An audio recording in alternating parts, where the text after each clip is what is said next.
Welcome to the second webinar in our Staying Connected series. Today's webinar is entitled Engaging and Motivating Online Instructional Strategies.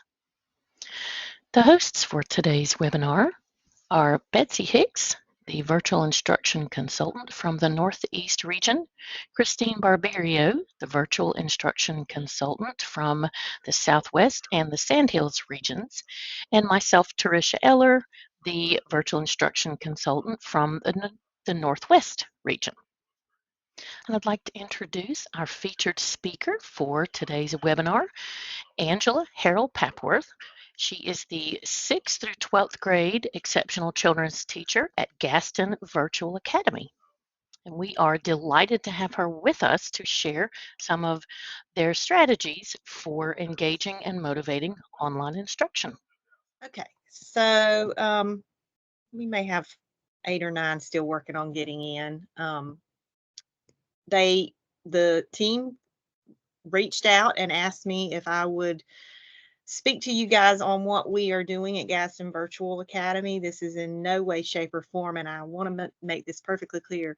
I did not do all of this alone. This is a collaborative team effort, from the strategies down to putting this all together for you guys today. I think I'm just the perpetual teacher, cheerleader teacher, something like that. Okay. And this is me. I have 23 years of experience. 21 were in a Title I brick and mortar middle school. And then the last 2 years, I've been full time with Gaston Virtual, and loving it. Absolutely loving it. So first thing today, let's get engaged. How are you doing? One of my favorite little gifts, if you'll find a GIF, just Google you a gift, how you are feeling, what you are feeling.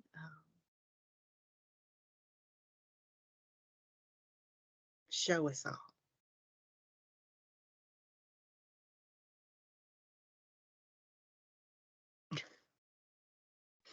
All right, Miss Neely, good job. If that's as good as it gets right now, I'll take it.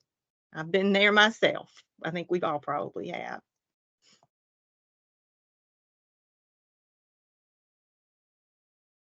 Christine.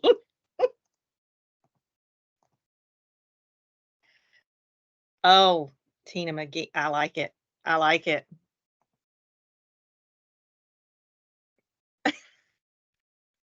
Teresa. Oh, hey, Miss Chapel. One of my group, one of my team. Oh, I wish we were in a pool and on a float with something in a glass that looked like that, hanging on till spring break. Absolutely. Absolutely.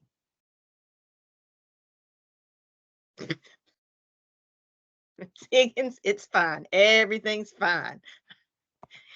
You must be a secondary teacher. Love it. Love it. Oh yeah, I think spring break can get here pretty. If it could get here quicker, I would be okay. Oh, Miss Donna, I know. Oh, Tiffany, a Friends reference. Yay, another one of my shows. Oh, it's okay if you're overwhelmed.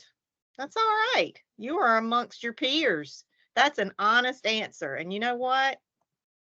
It happens to all of us. Trust me. We spring forward this weekend. Thank you for the reminder, Betsy. We lose an hour. Thanks for the reminder. Betsy could have gone all the whole hour without doing that, right? Oh, there's my counterpart, my elementary counterpart, Miss Irene Martin is here from Gaston Virtual. Hey, Miss Martin.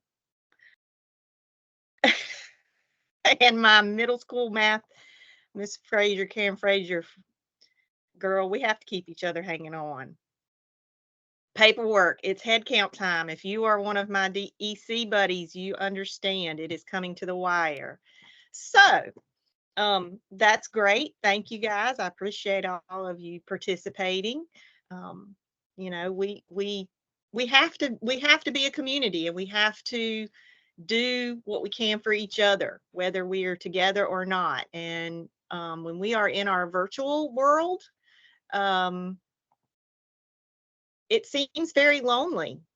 It seems extremely lonely, but it doesn't have to be. It doesn't have to be. That was one of the things that I missed, extremely missed, was my peer interaction. We had a fairly large middle school that I taught at, and that's one thing that I do miss. So today, what I decided was we would break down possible supports. How does this look? How do you even bite? How do you eat this elephant? You eat it one bite at a time, obviously. There's not one thing that's good or that's going to fix it all. We all know that. We're educators. We know that it's going to take an extremely large toolbox to fix anything for students. Oh, and your spring break is this weekend, so you're going to lose an hour off of it. Oh no, I'm so sorry. Okay. So I broke it into two sections. What can the school do? Okay. But because virtual learning is so dependent on the parent or learning coach, as we call them at Gaston Virtual, we really focus on also helping the parents, helping the learning coaches do what they've never been trained to do. They're not teachers. They're parents. They love their children no matter what, but they need support. And so we have recognized that we have to support them. So that's how I've broken this down today, our little get together, into the four things, headings under what we can do, what you can do as the school, and then what the parent and learning coach can do and how we can support them to doing that. And just because it is my motto, it is my mantra, good, better, best, never let it rest till your good is better and your better is best. 23 years and I'm still learning, and I encourage you all to have that mindset. I encourage my students to have it. It's something that is really key. Now, this is one thing, virtual learning. So the first topic, collaboration is key. Well, of course, collaboration is key. You're like, well, it's Angela. Duh. Of course it's key. But it's even more crucial because I'm not passing you in the hallway saying, hey, Miss Wilson, I need you to talk to Jeff because he hasn't turned in this. We're not crossing in the hallways. You have to make a little bit more effort, but it's worth it. Some of the things that we have implemented is that, one, we're in Canvas. Our learning management system here is Canvas. But no matter what learning management system you use for secondary, it's Canvas. Have your EC teacher added as a co-teacher, not an observer. And that's very scary for a lot of regular education teachers. And I get that. I totally understand. One thing I say is give me the access so that I can help you help them. And that I can understand, because a lot of times they'll come to me because we are asynchronous. They don't see their teacher every day, but they may see me 3 days a week because they have to, because my service has to be delivered in person.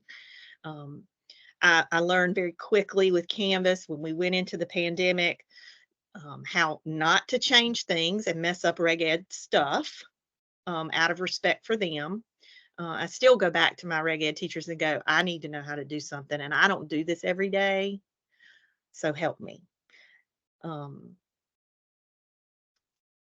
So as difficult as it is to give that little bit of you feel like it's control, it does help in the long run. It helps our students. It helps us be a better team. The other piece is that I'm talking about here is we have a weekly PLC meeting. I mean, that's just about every teacher now, everywhere. In my middle school, we have 4 middle school teachers: English, math, science, social studies. Yes, it is the same for ESL teachers. Thank you. We do not have an abundance in our virtual academy of students who are bilingual. We have maybe 2 or 3, but that does help. It helps everybody, because then you have support. We support each other. Um, so I haven't thought about that. That's wonderful. Thank you, Marielle. I make sure every week I'm in my middle school PLC meeting for an hour. I would make sure I'm in my high school PLC for at least an hour. And we only take about an hour. But I do that so that I'm right there. When they start talking about a student, and a lot of times have it in my ear or I have it on and I'm doing other things because most of the time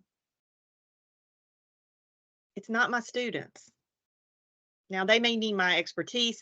We've actually had meetings where we talk about a student and they're talking about what they're doing for a student and what the problem is. And I go, I am the expert in that field. Can I give you some suggestions maybe? And we'll brainstorm somewhat like an MTSS style type thing, even though that's not my role. But we are tiny. We are individuals. We literally have 4 middle school teachers for 3 grades. So it matters. And I also have my own ECPLC every week. But that is, to me, very crucial. I think if you don't go to those, if you're not including everyone else, not just your teachers, it's just not working as well for the students. And of course, now, obviously, your instructional design is going to be key. They don't want to just read off the screen. We don't want to read off the screen. We're the worst students ever, probably. I think so. So we try to utilize programs like Edpuzzle. That is not a puzzle. That is not a program that my county has for the whole county.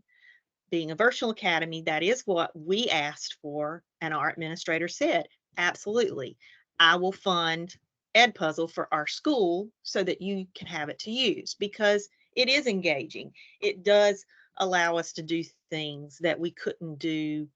Well, we could, but we just like Nearpod. I have a lot of people who use Edpuzzle. Some use Pear Deck. I use Blookit a lot for progress monitoring. That's an easy way for me as a special education teacher to progress monitor, and the kids love it. They love to play the games. They actually brought Blookit to me. I didn't know about Blookit. And I said, sure, let me check it out. And it took me 5 or 6 months. I was a little slow. Edpuzzle, if you don't have one, yeah, I pay for Blookit actually because I use it.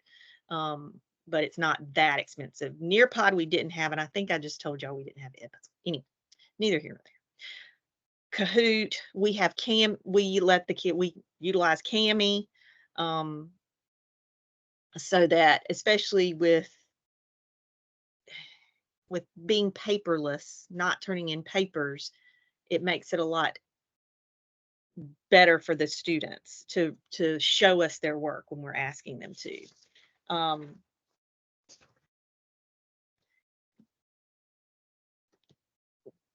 We are encouraged to do, I do, we do, you do. And so these programs help us. One thing I wanted to bring out is that a lot of our teachers try to make their own videos. I have noticed and found out recently that there's actually data to support this in research that if they're watching me on a video and they know me, they're going to pay better attention. Now, am I explaining it as good as Khan Academy? Probably not. But they're involved. And that's the whole key. So remember that. Don't just stick videos up. I am terrified. And I will tell you guys, and I don't even think I've told the facilitators this yet. I actually made 2 TikToks this year for one student about math. I did the gym song to do order of operations, and I can't remember the other one, but I did. I made 2 TikToks, got myself a ring light, She is so excited about that. My other students were like, well, now we want to see it. We need to know order of operations. And so, you know, um, as silly as I may think I look or feel like I look, the engagement that it bought, the payout was much greater than the expense of my silliness um, or my what did I do okay? It was much better for that. Um, we do have a teacher. You're a YouTube celebrity, exactly, Miss Chapel.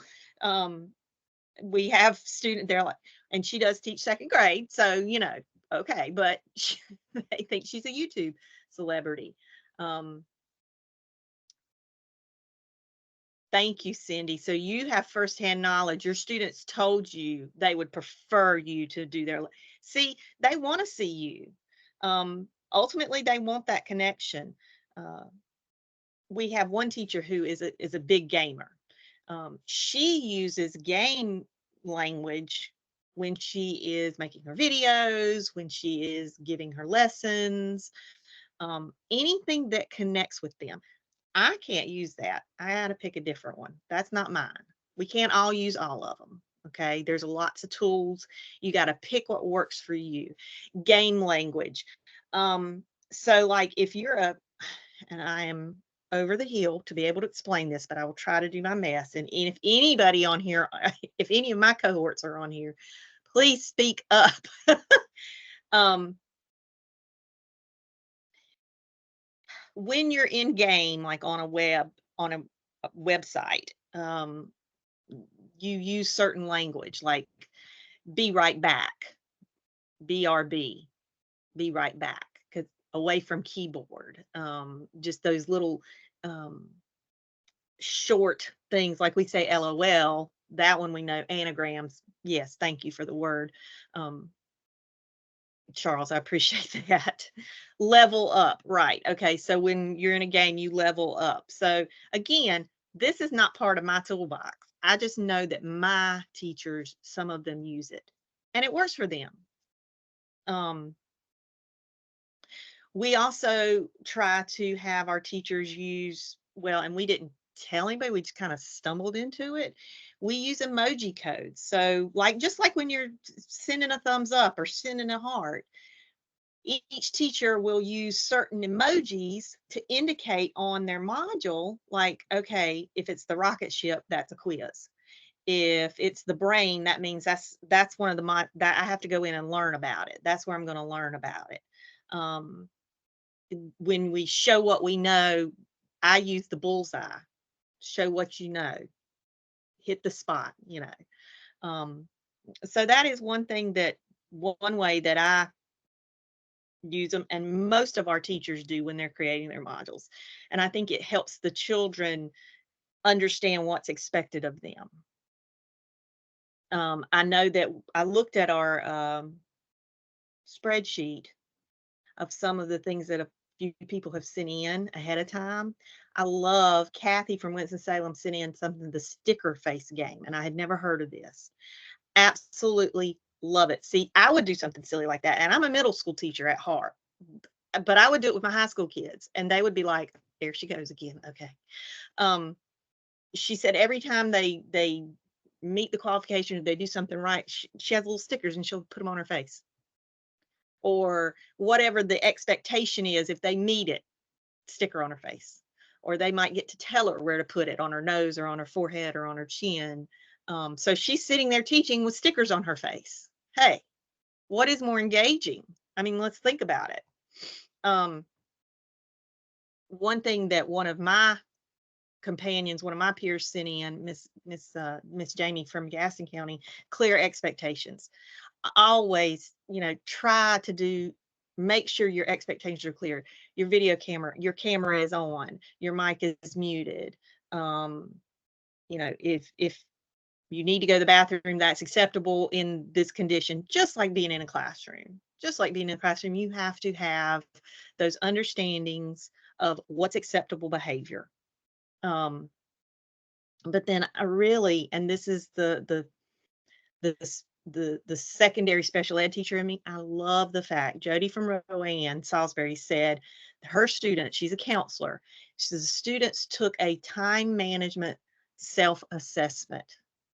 So it was something I guess they did with the whole school, the whole virtual school, and then kind of taught them, I guess, lessons about if this is what you are deficit in, you need to work, you need to do this, or here's some things you can do if this is the thing that you're not great at. Um, I would really, really love, and I probably will end up emailing her. I haven't had a chance to, and see what that assessment was, because of course I have children who executive functioning is a problem. But let's think about it. Our children at this age, their executive functioning skills have not fully developed. So anything to help them learn how to do those things does help. So we're going to take a break right now, and we're going to test our knowledge. So coming up on your screen, you are going to have emojis, and you are going to have codes. So see if you can match them. Let's try to see. And guys, they're not set in stone. You could use your own for whatever you want to use. These are just some that I pulled from different teachers, what they mean when they have them.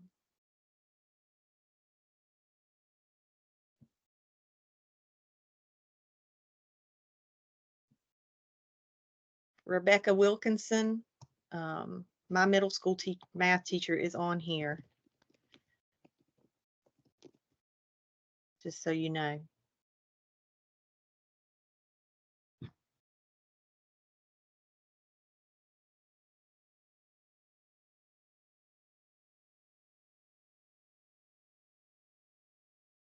Thank you, Christine. I didn't know that. I actually had to, when I videoed my TikTok, I had to like multiple switch it forms to get it to load into my module for my student.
And of course, just like anything else, you can personalize this however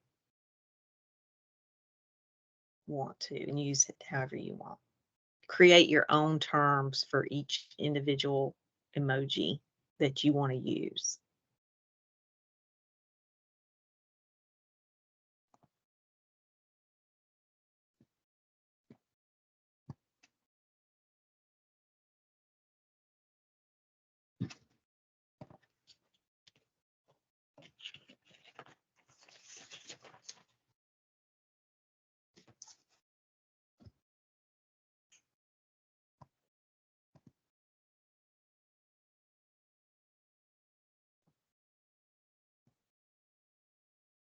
All right. So moving right along. Staying with instructional design, let's talk about aligning expectations. Um, we this did not happen in the beginning. This was not part of the original plan. This came about from listening to our students. Um, we try to keep grading policies the same across the classes, and of course, most districts I would think are like mine, and you have this percent for assessments, this percent for tests, this percent for quizzes, et cetera, et cetera, et cetera. But what I was kind of getting at here is every Monday morning is when the module drops.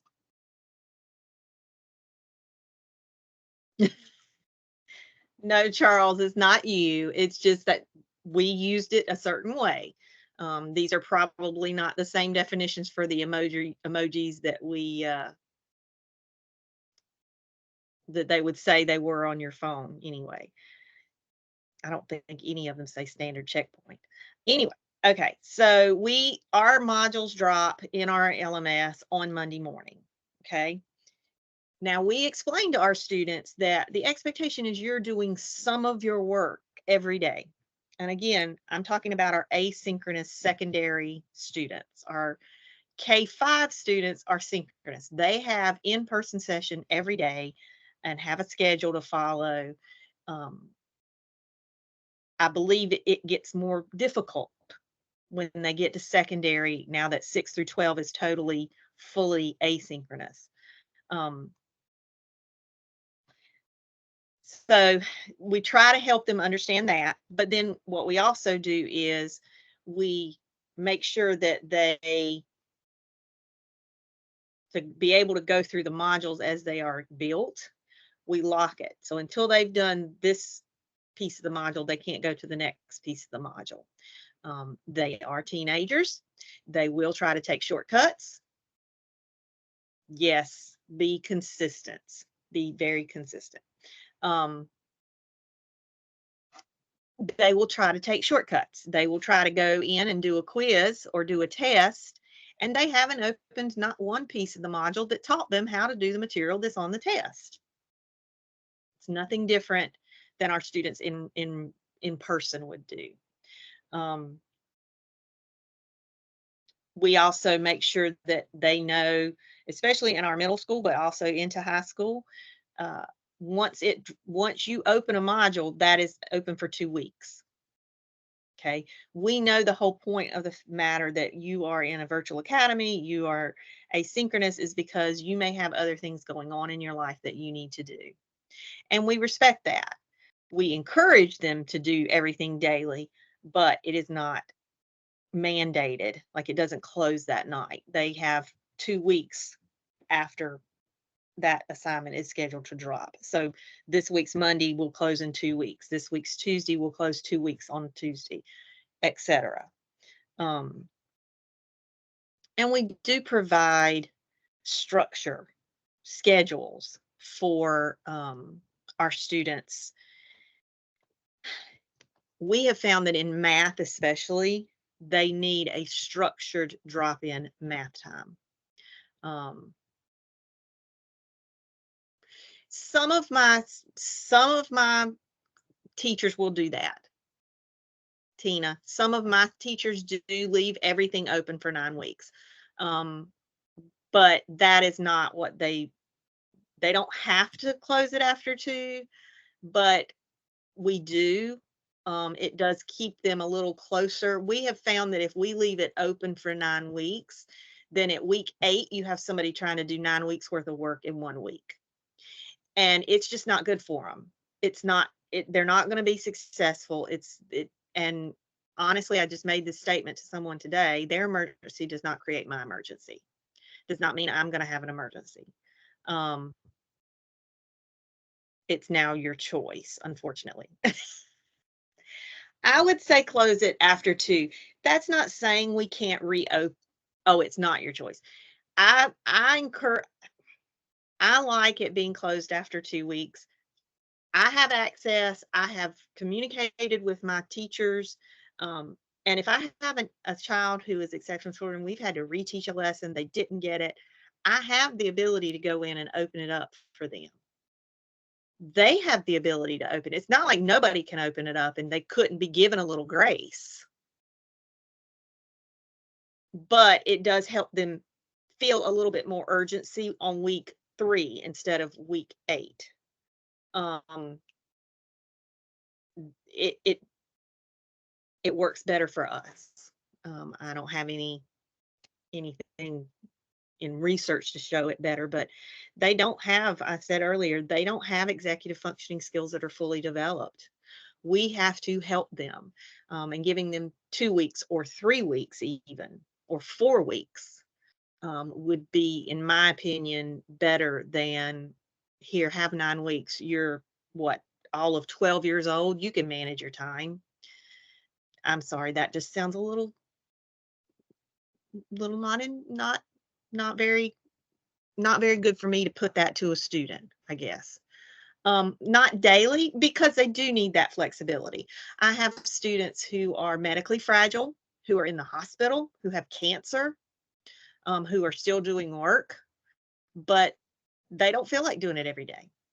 I have students who, last year I had an amateur bowler, and she traveled with bowling.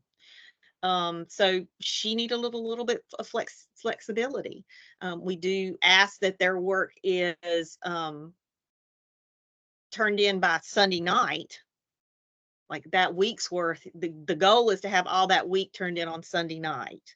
And in 2 weeks from when it opens, we close that, the module closes. But like I said, it can be we reopened. Daily, you, it's not going to be good. And not daily would provide them opportunities to come to help sessions. That's true. Thank you, Miss Frazier. That's my middle school math teacher extraordinaire. She's right. She actually has 2 sessions a week for every grade level on Tuesdays and Thursdays. So if you get a subject on Monday, a new topic, and you roll it out and they don't understand it, they don't have time to get to a session on Tuesday to ask a question and be able to get some understanding. So that's another reason that closing it daily would not be, probably would not be the greatest idea, because they don't have us every day, in the asynchronous environment. I have provided my schedule. I actually created my own Canvas page, even though I don't have a class that gave me a Canvas page, so that my students could kind of be in their little group, and they can contact me through there. They can look at me when what am I doing? It's Monday at 12 o'clock. Oh, she's in a session with students. Oh, it's Thursday at, you know, 8:30. Oh, she's got a 30-minute window, like right there. Let me see if I can jump into her Google Meet. My Google Meet, because I'm an EC teacher and it's a little bit different. Due dates versus close dates. Why 2 weeks or the end of the quarter? So due date is when we would like you to have it done. And Karen Frazier, I don't know who else is on here that could help me with this. Close date is that activity or that module part is no longer available to the student. Like, they can't even get into it. And we can monitor a little bit easier who's not caught up. And you'll see in a second why that is crucial. Due date, it turns to 0 and provides them time. Like if it's due Sunday night, it'll turn to 0 Sunday night into Monday morning, and it creates a little urgency on their part. Close date is when it locks and closes. Okay, so I did okay, Karen. Good, thank you. Again, I depend on my reg ed. I'm not as Canvas savvy as they are. This is a collaborative team effort at our school, and I get chill bumps when I think about it. We have master teachers, we have master administrators. I think we have the best. But anyway, let me reel it back in. So like for Miss Frazier, she has those weekly sessions. She also has a link where they can request a individual session if they're having we're going into probability. I foresee a whole lot of issue with that. They may need a little extra one-on-one session with her. So every teacher either has small group sessions set, and that's scheduled, or they have a method that the students can request a session. One of our middle school teachers, I think, actually uses Sign Up Genius. So she actually provides the times in sign up changes when she knows she would be available. So they're not like our PLC for middle school is at 1 o'clock on Wednesdays. So that's not available. She doesn't offer 1 o'clock on Wednesdays. She knows she has that time commitment that she has to be at. Um, okay. But those things are big. And we leverage our LMS. Okay, we weave a lot of things that you can do in a brick and mortar that the county says, oh, you need to do this. Oh, you need to do that. And they tell these counselors that for things and they're just overwhelmed. Um, we utilize our homerooms through the learning management system. The students have to, within the 24-hour period, go in and they have to answer a question that is put out daily to be counted present because we have to take attendance just like a regular school, right? We have leveraged that to use it to distribute newsletters. We use it to help our SEL curriculum. We do social emotional type support and questions and fun things. Um, we also use it when we start going into signing up for classes for like next for semester. Um, we try to utilize our and leverage our LMS. They have so much more than we could ever learn. And Charles, I'm with you. I'm not incredibly savvy, so there's a lot that I don't know, but just in Canvas, we have quizzes in Canvas. We have accessibility options that we can do for our students who need those accessibility issues or have them. I have one teacher in high school who did group projects in her history class. And she said, of course, it was really bumpy when starting off, but she's getting better at it. Um, I know in Canvas, you have a mastery path where you can differentiate. Um, it's just a matter of us learning, our good getting better and our better getting best. And that is where my heart is. It takes a lot. It also helps for them to meet their IEP requirements. Now, I think this is the big thing that really kind of got, I think, Miss Hicks's attention in the beginning. Um, we at GVA saw a large amount of students disengage. And I think that was for everybody when the pandemic hit. But when we came back and they were able to go back to school and then we kept moving forward with virtual, had a lot more children who wanted to be virtual. So we kept seeing students disengage. Um, what do we do? Well, I'm part of the SIT team. So we had to kind of think about that. And this is what we came up with. And there is a link at the end that has that original our thank you. It has our pamphlet or poster that we gave to students and adults, parents, learning coaches. There's a tiered system. Welcome to MTSS of virtual learning. If they're not meeting their academic goals, if they're not growing to their potential, then we look at what can we do? How can we support them? So we have full flexibility in 6th through 12th grade, fully asynchronous.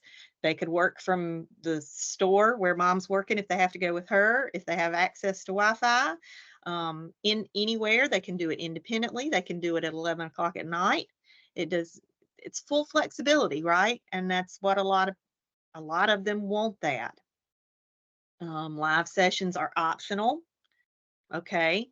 Well, what happens when they start needing those supports and they don't request them? Well, then they move up to the moderate flexibility. We have the next tier of that support, and we have guidelines for that support. There's another document at the end of this slideshow that is what the staff sees. We had to have guidance. How do you know to put a child on this plan? How do you know to put them in that spreadsheet where this is where they're taking the next step in the tier?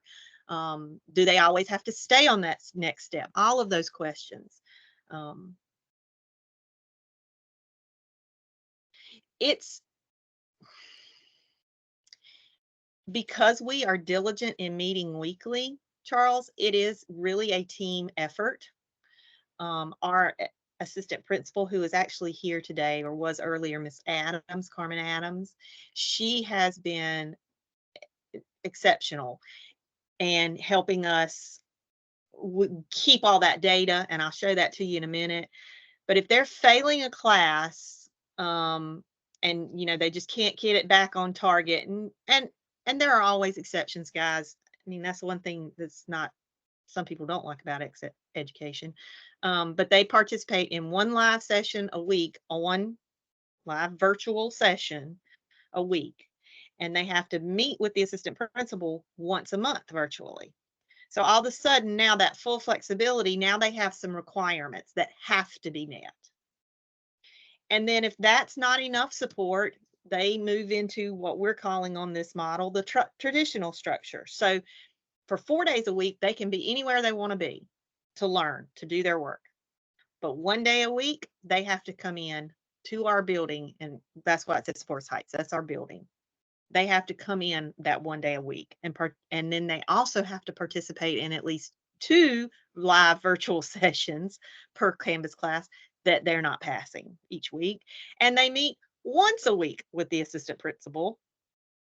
So now they're receiving the maximum amount of support that we can give them. Okay. And we see them in person, whether it's one of the teachers that goes in. Sometimes, most of the times, it's just our assistant principal who kind of monitors and facilitates them when they're in the building. And she does an incredible job of that. So the flexibility is really the teachers and the principals, the administration, and we use special services, me. It's our PLC team. We decide, yeah, it's time for them to go on, the next tier, or hey, they've been doing great. It's time for them to back off. We're not going to require them to come. Some of them, when they start coming, find out they adore it. And they love being able to come in for half a day or a whole day and just sit in this big empty space that's right in front of our little new library and our librarian and down below our secretary. And we have been keeping data because I know, I'm an EC teacher. And if I don't have data, it didn't happen. So just a few points of data. This is not all of our data by any means, but you can see the week of January 15th, we had 78% of our sixth graders were on tier 1. So all of this is tier 1, and it's just by week. Yes, ma'am, Miss Hicks, it is absolutely. And I'll talk about that in a minute, Miss McGee. I'll talk about that in a minute. Mr. Smith, there is that lane that they can, and we have had students who have had to return to their home school in person. Here in Gaston County, the Virtual Academy is a choice academy. So we have the right to withdraw their transfer and send them back. And we don't take that lightly. We absolutely try to do everything we can for those students and try to help them and make it work for them if this is their choice. But there are times when, yes, we do have to revoke their transfer and they do go back to their home-based school. Yes, sir. But you can see these numbers are all different because these weeks are all different. These children ebb and flow into getting everything done, not getting everything done. It's life. Folks, we are at the base human. They are not perfect. We are not perfect. So these are just the data points that I can show you. The red I highlighted because those are the weeks that those were not 80%. And 80%, of course, is where tier 1 students, 80% of your students should be on tier 1. And so we have found this is incredible data. This will also help us because there are a lot of EC ins and outs to whether or not a child needs services, if they don't have services, if they need to qualify for services. Um, I foresee this being something we use in the future to be able to provide services or qualify a child into the exceptional children's program. Okay, so that's a last resort. And we hope that you understand that we feel like it's a last resort. We try to be proactive. We attempt to do those things, put those things in place that we can make sure are proactive for our students and our parents, and help them in any way we can. But when it came down to it, when the rubber hit the road, as my grandfather used to say, we really had to put something in place that was in writing, that held the parents accountable, held the students accountable, and held us accountable. It's made us better teachers. I mean, it really has. Um, so, oh, what can the learning coach or parent do? So, it's not always the parent at home. We know sometimes it's mama or papa, and they don't, if it's got a virus, don't bring it near me. What was that on years ago on a sitcom? I think it was Wallowitz's mother on Big Bang. Don't bring that proliferated computer with its virus near me. I don't want to get sick. We know that there are situations like that. We absolutely know that they are not educators. They may not be tech savvy. So we put in place some more things to help them. And again, with their executive functioning skills, children, heck, we all know adults. Let's be honest, okay? We all know adults whose executive functioning skills do not function fully. Mine kind of go sketchy sometimes too. Okay, I'll admit it. So it's not a bad thing. It's just, where does everybody need support? We encourage our parents to help their student create a schedule that works for them. Thank you, Irene. Yes, Irene is my counterpart in the elementary portion of GVA. We provide live sessions. Thank you, Irene. Help a girl out. I love my team now. I'm sorry. I'm not sorry. Sorry, not sorry. I love my team. So we try to provide that for them. Now, our big push comes at open house. When we have open house, they come in and they pick up their Chromebook. They pick up, if they have a hotspot, some of them have to have hotspots, and they have those they pick up. We also have provided through SIT, we decided to provide for our high schoolers tablets with pens. So they have things they have to come pick up. They have their iReady booklets, or they have we changed to a new system in high school. I think it's HMAL, HM. They have books they have to come pick up, some of them. We have supplies. We go to Classroom Central, which is in Charlotte. We pick HMH. Thank you, Carmen. Miss Adams, I'm sorry. So we make it a big deal. And we separate our grade levels to come in at certain times, so that we can be prepared for them and the right teachers are in place when they're there. During that open house, there is an entrance agreement that has the academic tiers. It's what's going to be required of the student, of the parent, and that link is on the end of our slideshow later for you. We have a learning coach agreement. Here's what we need you to do for little Bob so that he gets the most out of this, because we want him to do good. We want him to learn. And then we actually at Christmas, because again, this is still building, we put in place templates for each grade level. So we actually created in Canva templates for like a weekly schedule. This is the one I only threw up 2 here, one for 6th grade and one for 9th grade. When 6th grade would meet with math every Tuesday with Miss Frazier I think their math time is 9. We also put in our high school math teachers, like if you're a 9th grader and you're in Foundations of Math or you're in Math 1, religiously. Our incredible math teacher, Miss Shiflett, is going to be online for an hour every day. I mean, wherever she is. Um, and one of the best guys. We do have master teachers. I say that I can't say that enough about Gaston Virtual Academy. Um, I also put the meet codes for our middle schoolers. They're just learning how to do that meet code thing and not have it every day because they're not going to meetings every day anymore. So I added that to the schedule. This was one of my tasks for SIT team was I created these 4, 5, 6, 7 different planners. And I do have a link at the end to all of them.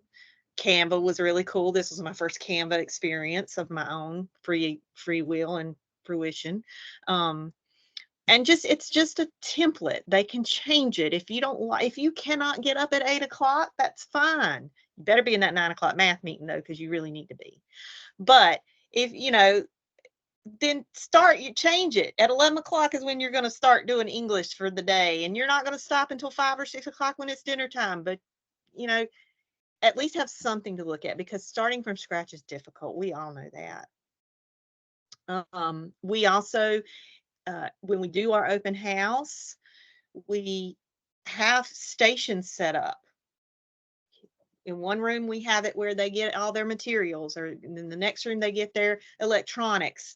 And then in the next room, they come in and we talk to them about the learning role of a learning coach. And the next room, and in that learning coach room, we have computers up and we have the parents log in and we help them become an observer in our LMS. We don't hand them we do have paper for them to take, don't get me wrong, but we have found, put it in front of them, help them through it, have 2 or 3 teachers roaming around so we can help them through it. And you get a lot more engaged parents or learning coaches. And then we remind them, you don't have to ask them. You don't have to give them the opportunity to tell you yes and be a liar because they're kids. They're gonna. Let's be honest. You go ahead and sign up and be an observer and be able to check in. And then we also have the next room where we say, okay, Bob, sit down, log in, let me see you get into Canvas. Because they still struggle. They still lose that sometimes over the summer, especially middle school. And we just try to make sure they have that set up from the beginning. Every year we tweak a little something else and it becomes even better and it sets our kids up for success. And that is the whole point. That is all I have listed. I think I've covered just about everything that I felt like I needed to.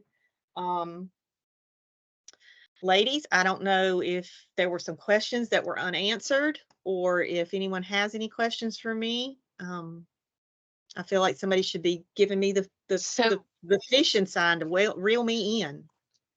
So Angela, you did a fabulous job of following the chat and answering questions, and you also had some coworkers and just support people. I loved how y'all as a community were answering each other's questions. There was one question that came up, and it came up pretty quick in a session. Charles had asked what kind of caseload does the principal or the vice principal have when you're talking about your tiered system? How many students typically would he or she be working with, meeting with regularly? Okay, so I'm just going to give you rough numbers. I will tell you that my administrators are incredible. I'm going to brag on them a little bit, Mr. Harrell. And you're a Harrell like me, so I've already connected to you, right? Because there's not that many of us. Or around here there isn't.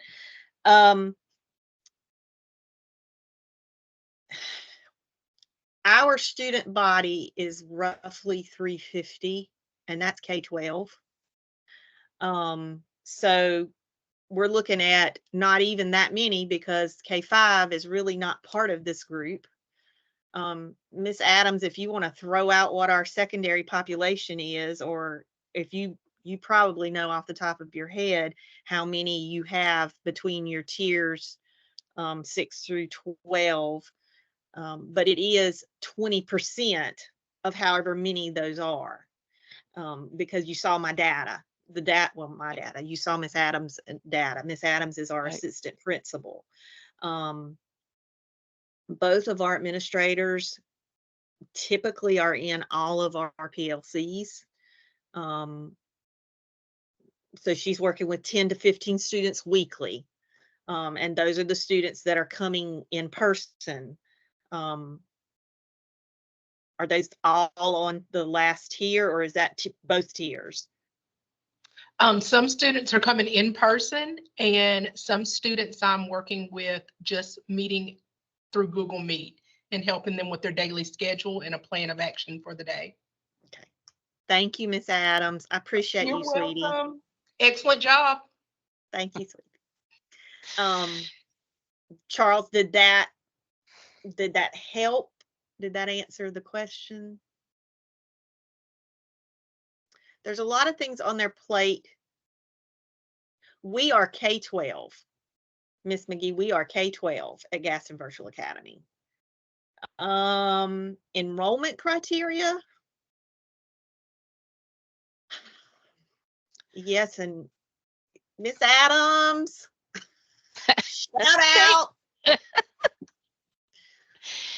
There's not a necessarily an enrollment like grade point average they have to have. Now the one thing that we absolutely can't do, and this is not a Gaston Virtual initiative, and I know it specifically because I'm EC. Okay, I teach EC too. Occupational course of study in the high school at the high school level is not intended to be a virtual curriculum. Those are the only students that really, truly, and fully we can say off the top of the sheet, you are not eligible. And that is because we have, no, I'm not talking about extended content. I'm talking about occupational course of study. We actually don't have any extended content students at this time. I haven't had any we have not had any. We have some that are possibly going to be going into the occupational course of study, but we have not had any that are Extend 1 in our virtual academy, to my knowledge, since I've been working there in the last 2 years. But if you had one, though, if a student came up that was Extend 1 and wanted to be part of Gaston Virtual, they could? Honestly, that would be a very individualized decision. Okay. Okay. That would be Okay. something that I would see my my leadership at DEC becoming involved with Right. me and Miss Martin, and saying, this child needs to be virtual because of a health issue, or I know we assist DEC with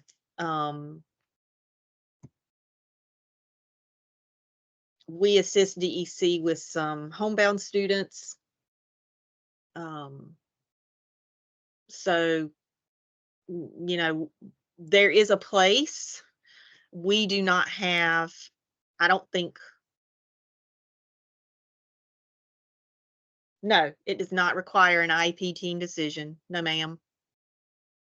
I have students all the time. I have a 6th grader who just enrolled and came right on over. What is the data from the ACT test scores for virtual students? Are they succeeding? And Miss Adams, and forgive me, Mr. Harrell, I do not have the data. Our students do fairly well. As Can far I as the chime ACT in? goes, Sorry. please.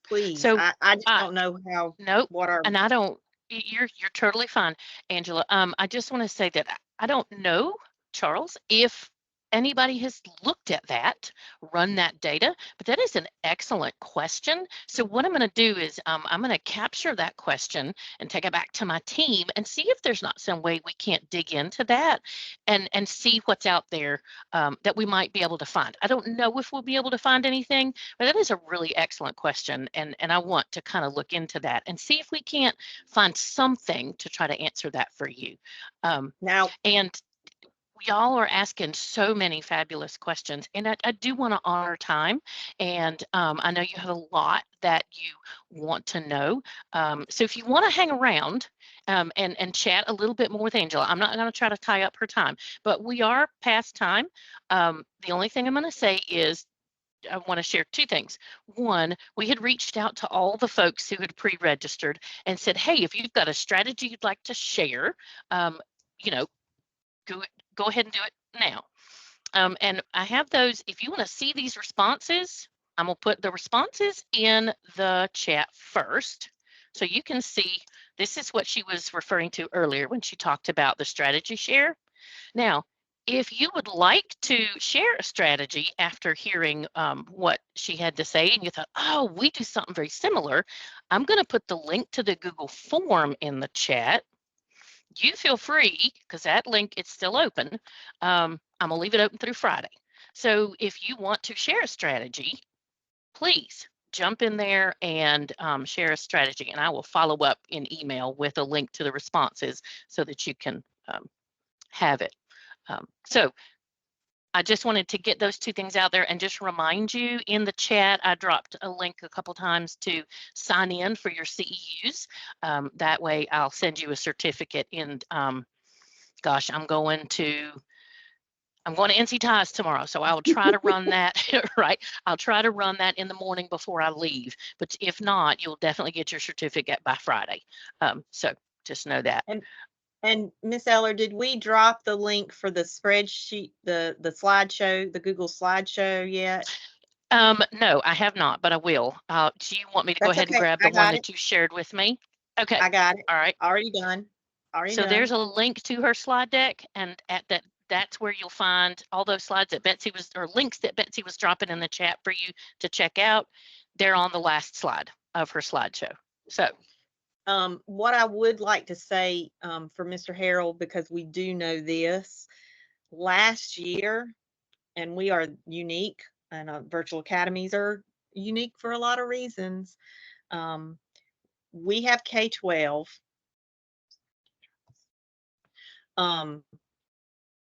So we, unlike any other school in our district, we have every test that DPI administers, we do, from pre-third grade all the way up to the last time they take an EOC in high school.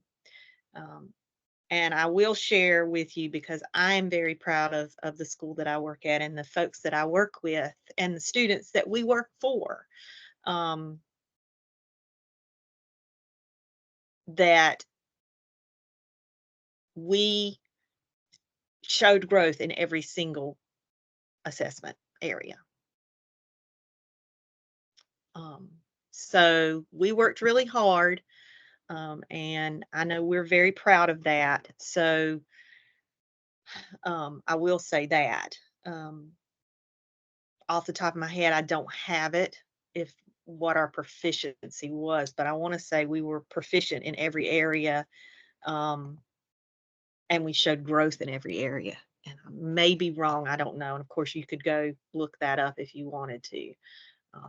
But I'm a growth person, and as long as we're growing, I'm set. Was there anything else I missed, ladies? I haven't seen anything. Betsy, chime in if you've seen anything in the chat that we missed. I was just typing in, but I'll just say it. I just appreciate everybody's attention. You've asked some really great questions. We know that you're probably going to want maybe to follow up. Angela, I will leave it up to you. If you want to put your email in the chat, you can. Otherwise, you guys can reach out to us. There you go. There is her email address if you have questions for her. Also, when you check out the strategy share responses, if you would like to be connected, if you want to share strategy and you also want to kind of reach out and connect with others, that's a great place. You can drop your email in there. So, oh, Vicki, you've asked such a fabulous question. You would love to know more about how the Remote Academy works with Homebound. And so I think that would be a great place, Angela, where maybe you and Vicki could connect and talk about that, because that is such a fabulous question. So, Vicki, if you will email me, if you'll just email me, because I think there's still so many people on here. I don't know if they want to hear that as well. yeah, yep. So I'm going to pull us officially to a close. So I will get those CEUs out to you by this Friday. Thank you so much. I'm going to stop the recording. Thank you so much for your attention this evening and for hanging out with us. I have really enjoyed it. I've absolutely really enjoyed it.